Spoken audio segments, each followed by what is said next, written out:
అప్పు, మనం కొంచెం టైం తీసుకుంటే ఎలా ఉంటుంది? నువ్వు నన్ను ప్రేమిస్తున్నావు అన్నది కన్ఫర్మ్ అయింది. కన్ఫర్మా?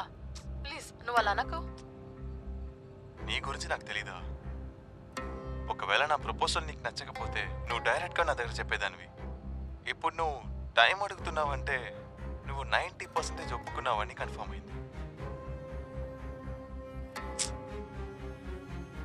స్వప్న,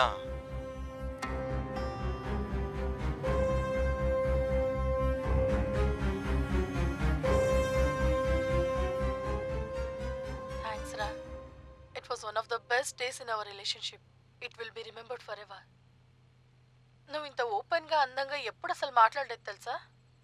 I know it will be two cheesy, కానీ ఈరోజు మన ఫస్ట్ డేట్ని గుర్తు చేసింది. ఫస్ట్ టైం నువ్వు నా చేయి పట్టుకుంది, నువ్వు నా హెయిర్ని సెట్ చేసింది, ఫస్ట్ టైం మనం హక్ చేసుకోవడం, కిస్ చేసుకోవడం, అన్నీ గుర్తొచ్చాయి. ఐ డోంట్ నో వై చాలా కన్నీళ్ళు వస్తున్నాయి. నన్ను వదిలేళ్ళకప్పు ప్లీజ్. అన్నీ సర్దుకుంటాయి, త్వరలో సెటిల్ అవుతావు. నాకు నీ మీద నమ్మకం ఉంది.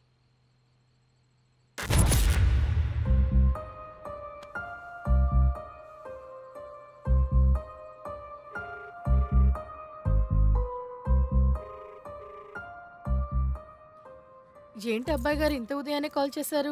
నిన్నటి ఫీల్డ్ నుంచి ఇంకా బయటపడలేదా? స్వప్న, నువ్వు అర్జెంట్గా నా రూమ్ దగ్గరికి రా, ముఖ్యమైన విషయం మాట్లాడాలి. ఆఫీస్ ఉంది కదరా, సాయంత్రం కలుస్తాం కదా, అప్పుడు మాట్లాడుకుందాం. స్వప్న, చాలా ముఖ్యమైన విషయం. నాకు రీజన్స్ ఏం చెప్పకు, ప్లీజ్ రా, ప్లీజ్. సరే అసలు విషయం ఏంటో అదన్నీ చెప్పు. ముఖ్యమైన విషయం అని చెప్తున్నాను కదా, అర్థం చేసుకో, త్వరగా రా. నువ్వు ఇలా సడన్ గా చెప్తే కష్టం కదరా, నాకు ఆఫీస్ ఉంది. స్వప్న, సరే వస్తున్నా. నాకు నిన్న కలిసింది నువ్వు కాదంటే ఏంట్రా అర్థం? We had such a great time. After a long time ఎంత సంతోషంగా ఉంది తెలుసా? ఈ రోజేమో ఏంటేటో అంటున్నావు. నేను అబద్ధం చెప్పట్లేదు స్వప్న. నేను ఇంట్లోనే ఉన్నాను.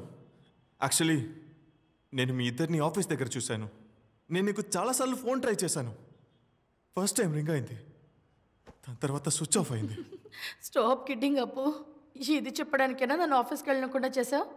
పిచ్చోడా. నేనెందుకు అబద్ధాలు చెప్తాను? నువ్వు వాడిని ఇక్కడ డ్రాప్ చేయడానికి నేను ఇంటి ముందు వచ్చేటప్పుడు నేను ఈ ఇంటిపై నుంచి చూస్తూనే ఉన్నాను. నేను వాడిని ఫాలో చేయడానికి ట్రై చేశాను, అందులోనే వాడు మిస్ అయ్యాడు. ఓకే, నీలంటోడే ఇంకోడు ఉన్నాడనే అనుకుందాం. కానీ మన ఇద్దరి పర్సనల్ విషయాలు అతనికి ఎలా తెలుస్తుంది? అది కూడా అంత యాక్యురేట్గా. అదే నాకు అర్థం కావట్లేదు. నిన్న ఆ వీడియో చూసిన తర్వాత నాకు తల పగిలిపోయేటట్టు ఉండింది. ఇన్ని రోజులు అది నా భ్రమే అనుకున్నాను, కానీ ఇప్పుడు క్లియర్గా ఉన్నాను. ఆ ముసలతను వీడు కలిసి నా లైఫ్ని ఏదేదో చేసేస్తున్నారు. ఏ పిచ్చోట్లా మాట్లాడుతున్నావు అప్పు? సీరియస్లీ? నిజం చెప్తే పిచ్చోడు అంటావా? నా ప్రాబ్లం ఎవరికి అర్థం కావట్లేదు. నేను ప్రేమించిన అమ్మాయి నన్ను అర్థం చేసుకోకపోతే ఇంకా నేను ఎవరి దగ్గరికి వెళ్ళి చెప్పాలి? అసలు అర్థం లేకుండా మాట్లాడుతున్నదే నువ్వు. అవును, నాకు ఇంకేం పనిలేదు కదా, అందుకే అబద్ధాలు చెప్పి టైం పాస్ చేస్తున్నాను. నువ్వు నీ జీవితాల్లో బిజీగా ఉన్నావు కదా, వెళ్ళి నీ పని చూసుకోపో. నిన్న బానే ఉన్నావు కదరా, సడన్ గా ఏమైంది నీకు? నిన్న నీతో ఉండింది నేను కాదు, నిన్న నేను నిన్ను మీటే చేయలేదు. This is getting really irritated అప్పు. అవును, అందరికి నన్ను చూస్తే ఇరిటేటింగ్ గా ఉంది కదా, నాతో మాట్లాడి ప్రయోజనం లేదు కదా. అయితే ఇంకా ఎందుకు ఇక్కడ ఉన్నావు? బయలుదేరు, నాకున్న సమస్యని నేనే చూసుకుంటాను. సరే అయితే నేను వెళ్తాను. తలుపులు తెరిచే ఉన్నాయి. నువ్వు పదే పదే చెప్పాల్సిన అవసరం లేదు. ఏదేదో వాగుతున్నాడు.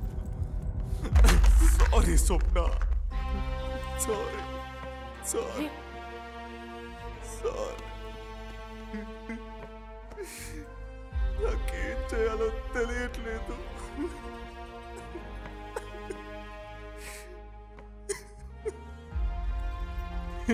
నోటికొచ్చిందంట వాగేశాను. సారీ.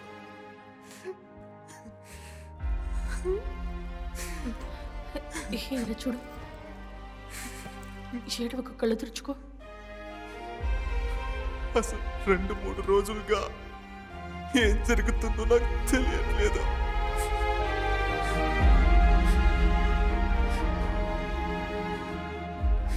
ముందు ఫ్రెష్ అప్ అవ్వు.